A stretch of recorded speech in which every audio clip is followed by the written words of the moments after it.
I'm Sarah Benwell, the editor of Insurance Investor and fundoperator.com. I'm here with Maria Long, Content and Research Director at the Standards Board for Alternative Investments. Maria is speaking at our ESG Investment Leader Europe conference later this year, and ahead of that, we just wanted to catch up with her to get a little bit of a flavour of what she's going to be talking about. Hi, Maria.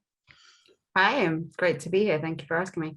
Great to have you. So my first question, obviously you're talking about ESG at our ESG conference, and my first question is, how should institutional investors be thinking about ESG when it comes to alternative investments?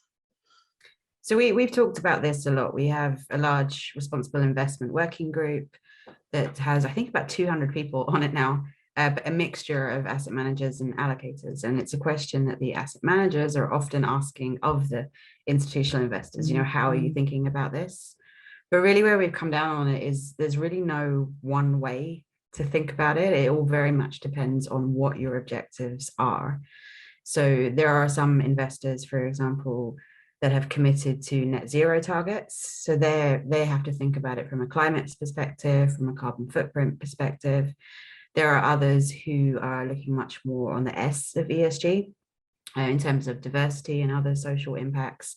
So how they think about it is going to be very different, and there won't be as much focus on, say, carbon footprints, climate metrics. It'll be different metrics. So I mean, really the answer to that question is we can't tell them how they should be thinking about it, but the investors really need to spend some time thinking about what they're trying to achieve from this. And it may just be to get an overview of ESG scores on their portfolio, and that's fine, but you can't go in and discuss with the manager and get the information you need until you've figured out your own objective.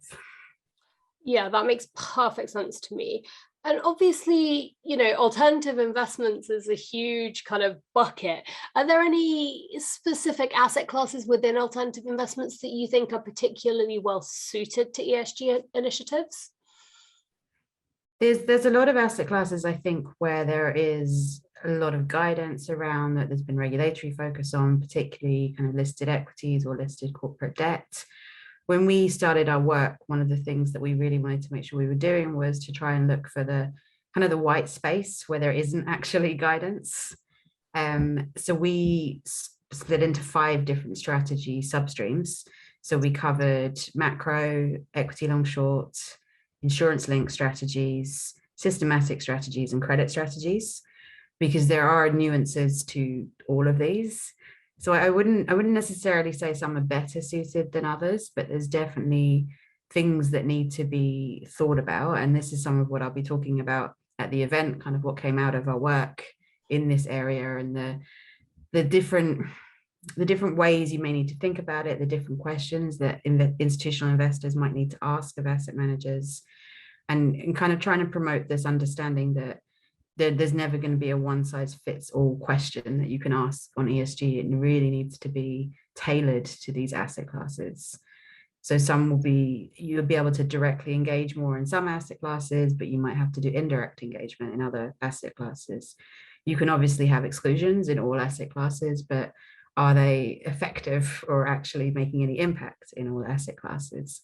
And even that boils down to, what are you trying to achieve from this? Some investors take more of an ethical viewpoint, that they just don't want to profit from these industries regardless, whereas others may want to enact actual change within these industries. So what asset classes and how you use them will very much depend, again, on the objectives.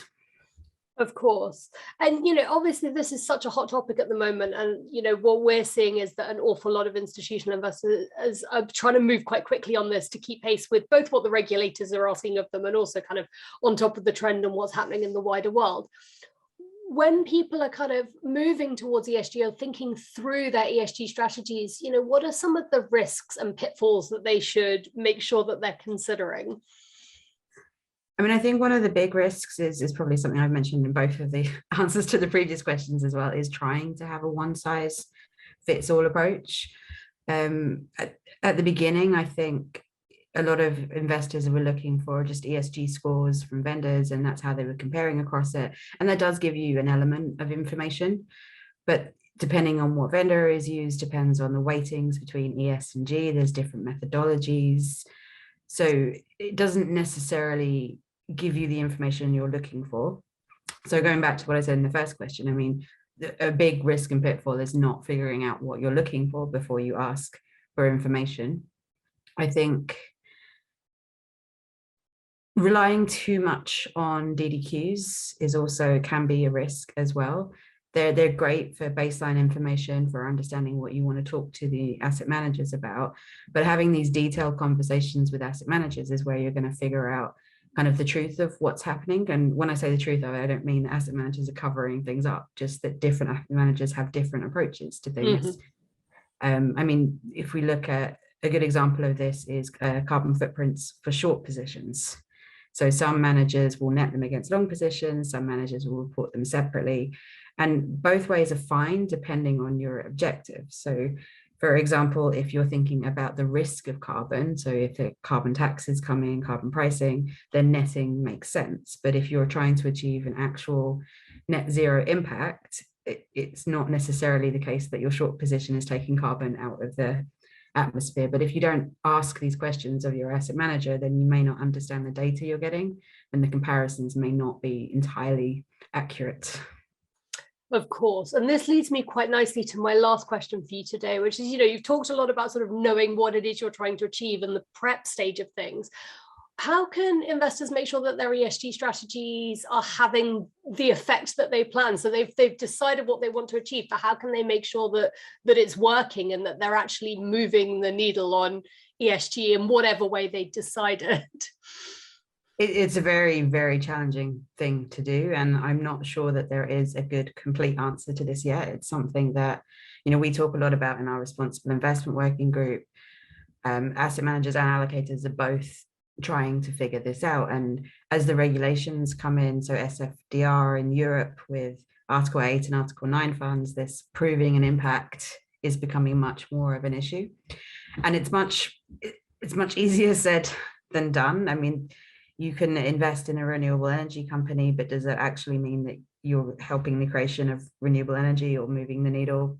I mean, the main thing I think for investors to do is to look at what the objective of the fund they're investing in is, and then ask the asset manager how are they measuring that they're sticking to this objective, that the assets that they're investing in meet the criteria that would meet this objective. I think that's really where we are right now, but there's a lot of thought going into different ways of measuring impact and additionality and the achievement of objectives, but it's hard. Yeah, no, of course it is. Thank you very much. This has been really interesting, and I can't wait to hear more from you at the conference, and in particular, more about the research you've done and some of that exploration of asset classes that you mentioned. So it would be really great to hear more from you then, and thank you for talking to me now. Thank you. I'm looking forward to it.